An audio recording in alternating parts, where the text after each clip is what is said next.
Après les architectes, c'est au tour du BTP et de l'immobilier de tirer la sonnette d'alarme. Soutenus par les organisations patronales, les professionnels du secteur dénoncent les effets contre-productifs d'une réforme fiscale inflationniste, notamment sur les grands projets et sur le logement. C'est le dossier de la rédaction. Il est signé Esther Cuneo.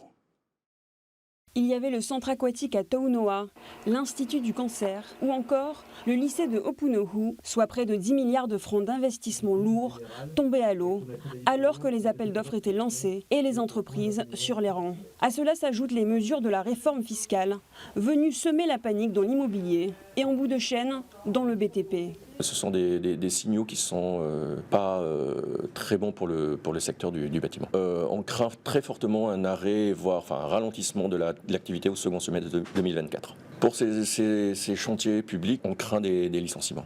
Hausse des coûts des matériaux, du prix du foncier, mais aussi de l'emprunt.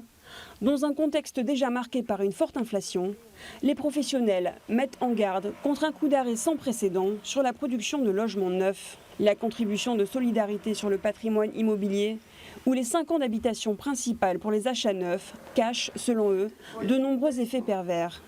Ils ne règlent pas le coût de la cherté de l'immobilier. Ils entraînent nécessairement une chute de vente dans les logements neufs, alors qu'on a besoin énormément de logements en neuf pour résorber l'habitat insalubre, loger les familles de façon décente. Selon la Chambre des notaires, les transactions immobilières ont déjà reculé de 15 à 20%. Après la loi des 1000%, puis celle sur la plus-value à 50%, ces nouvelles mesures sont vécues comme le coup de grâce. Alors déjà qu'il y a une forte baisse d'activité dans l'immobilier à cause de l'augmentation des taux d'intérêt, ces mesures-là viennent définitivement condamner beaucoup de programmes immobiliers, puisque ça remet en cause finalement les plans de financement, la façon dont les personnes peuvent aborder l'acquisition.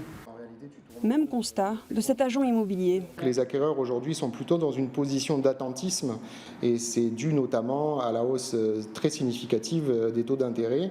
Un taux qui atteint aujourd'hui 4 à 4,50%, soit 2 fois plus cher que l'année dernière. Et on estime globalement que sur un an, par rapport à cette hausse, les acquéreurs ont perdu, bon an mal an, 20% de leur pouvoir d'achat. Pour fluidifier le marché, notaires, promoteurs et agences immobilières alertent sur l'urgence de débloquer les terrains en indivision. Mais ils militent aussi pour diviser par 2 les frais d'enregistrement ou encore pour mettre en place un taux à 0% réservé aux primo-acquérants. Il faut que les taux soient zéro. Alors oui, ça coûte un peu d'argent, je suis d'accord, aujourd'hui ça coûte un peu d'argent. On peut s'arranger avec les banquiers et en fait de compte, on pourra faire des transactions et donner l'accession à la propriété aux jeunes ménages. L'allègement de la fiscalité aux primo-acquisitions est d'ailleurs prévu par la réforme. Et si c'est la seule mesure bien accueillie par les professionnels, ces derniers déplorent l'absence de concertation qui a rompu la confiance et généré une insécurité juridique. Aujourd'hui, 6 semaines avant la fin de l'année, instaurer de nouvelles taxes, c'est anxiogène pour les entreprises et c'est pas rassurant pour savoir qu'est-ce qui va se passer pour l'année prochaine. Ce qu'on ne comprend pas, c'est de ne pas être consulté. Les professionnels de l'immobilier sont à même d'expliquer les conséquences, l'effet domino d'une mesure. Nous, on n'est pas contre qu'il y ait plus de justice fiscale, mais il faut faire attention qu'en augmentant, on arrête l'activité, que ça soit contre-productif. Enfin, la réduction des taux de la défisque locale de 60 à 30, voire 20% sur Tahiti, Moorea et Bora Bora a fini d'anéantir les derniers espoirs du BTP, notamment sur le village tahitien et ses 55 milliards d'investissements. Et si la réforme fiscale a bien l'ambition d'épargner les petites gens, les professionnels du BTP rappellent qu'ils sont une immense majorité de micro-entreprises, soit près de 4500 sociétés, dont 91% comptabilisent moins de 2 salariés. Pour nous, en tout cas, la cible n'est pas la bonne.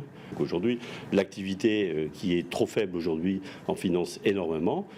Si on veut en financer plus, il faut augmenter l'activité. Les mesures qui sont proposées aujourd'hui ne vont pas dans le sens de l'augmentation de l'activité. À quelques jours de la session budgétaire censée entériner le projet de loi de pays, les acteurs économiques espèrent avoir été entendus.